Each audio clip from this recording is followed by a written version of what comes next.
Welcome to The Guide at Fish North Georgia. Brought to you by these fine sponsors. Spro, working with America's best anglers to design the world's finest fishing tackle. Nichols Lures, handcrafted to perfection. Georgia Blade, makers of premium fishing lures for over 3 decades and home to the Georgia Jig. Crypto Bass, tournament grade, Georgia made. And be sure to visit fishnorthgeorgia.com. Now here's Andy Middleton.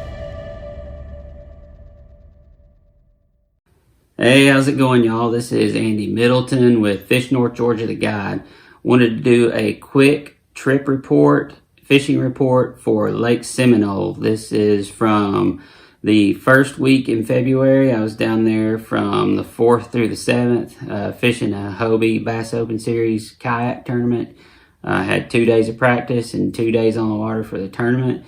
So just wanted to go over what I found down there. Now, I know Lake Seminole is not exactly in North Georgia, but I know there's a lot of folks from North Georgia that like to go down there, especially when it's cold up here. So without further ado, I'll get to my Seminole trip.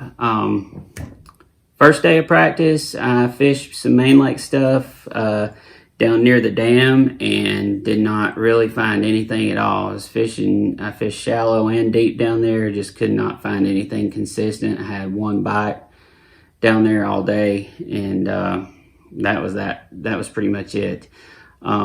Second day of practice, I went up into the fish pond drain and fished maybe a third of the way up it, all the way out to the mouth and on the main lake. And was really trying to force my hand to find something shallow, but couldn't really find anything consistent shallow there either. I did get a couple of bites on a 1/16 ounce weighted Cinco and some pad stems, but it was very small fish. So about midday, I started heading out deep and casting a shaky head around into the treetops and standing timber out on the grass lines near the main channel of the drain, and then out on the main lake as well, and started getting some bites doing that. Caught a really nice fish out on the main lake, and was just kind of praying for one more bite on the treetops to let myself establish a pattern. And right before practice ended, on the way back to the ramp, I cast it up into a tree and got a bite there, shook it off, and basically decided that's what I want to do for the tournament, because that was the most consistent thing I found. Now, I was not even planning on throwing a shaky head when I got down to Seminole, because there's so much grass in the lake, and just was really kind of had my heart set on fishing shallow, but I had to go where the fish were. So this is the setup I was using down there for my shaky head. This is the St. Croix Bass X 6/8 medium extra fast rod. This is a Shimano Noski 2500 size reel. I believe I've got 10-pound, or well, that's what I've got on there now. I did have 20-pound braid on there, and I was using a 15-pound a Brazex, Cigar Brazex fluorocarbon leader. Normally wouldn't use that heavy of a fluorocarbon leader, especially on a spinning rod, but with all that standing timber and cover and stuff in there, I wasn't going to take any chances of losing fish on 8 or 10-pound test. So I used 15. I've re-spooled this reel since, so don't pay attention to what's on there right now. We'll get to that in another report. But anyway, that was my setup. I was just throwing a Zoom trick worm on the shaky head. Shaky head I'm using now, I've kind of switched away from the screw lock shaky heads and went to these Gamakatsu skip gap shaky heads.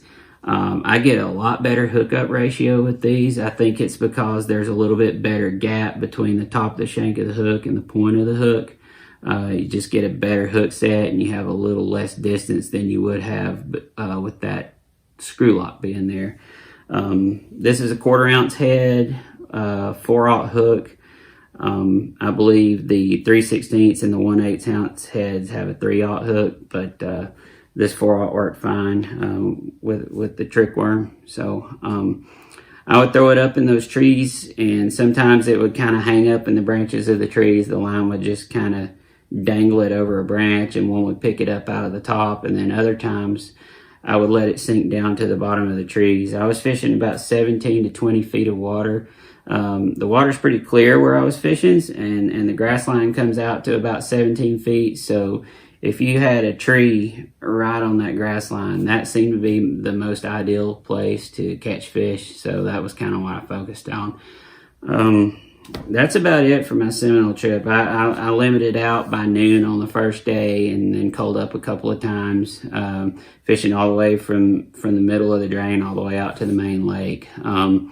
Wasn't really a certain area. I just covered a lot of water, hitting as many trees as I could. Second day, I did not do as well. I caught all the fish that I got bit by, but unfortunately, it was only 3 fish on the second day.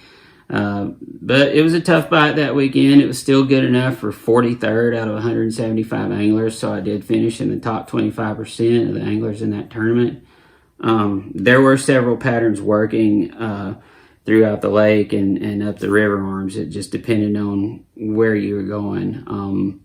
The tournament was one shallow. It was one on a chatterbait and a lipless crankbait. I know several anglers down there that found that Cinco bite in the pad stems to be a little bit better than I did. Like I said, it just depended on the area they were fishing, whether you get that shallow bite. That early February is very much pre-spawn bite, still transition time, so they're going to be scattered that time of year. So you can catch them doing different things. My personal way that I found the best was that deep bite. So keep your mind open when you're down there in that early part of February during the pre-spawn, and hopefully you'll have some success. I hope this report helped y'all out for any of your future trips down that way. If you need to gear up for your trip, check out Dugout Bait and Tackle in Marietta. That's where I got these shaky heads. They have these St. Croix rods and the Shimano reels and all sorts of other high-end tackle. So check them out. I want to thank Jasper Jeep. I want to thank Hobie Fishing, AFCO, Spro, Nichols Lures, St. Croix rods I mentioned already, and just Cigar Line. Everybody that supports me. I really appreciate it, and I appreciate y'all watching my videos, and we'll talk to y'all on the next one. See ya. Thanks for watching the guide here at Fish North Georgia. Our mission is to build a community of anglers to give you the best and latest information to make your day on the water more successful. Make sure you subscribe to our channel, click the bell so you'll be notified of any future content. Make sure you check us out at fishnorthgeorgia.com, where we carry a large variety of bait manufacturers from here in the North Georgia area. So we appreciate you being part of our community, and we'll see you soon.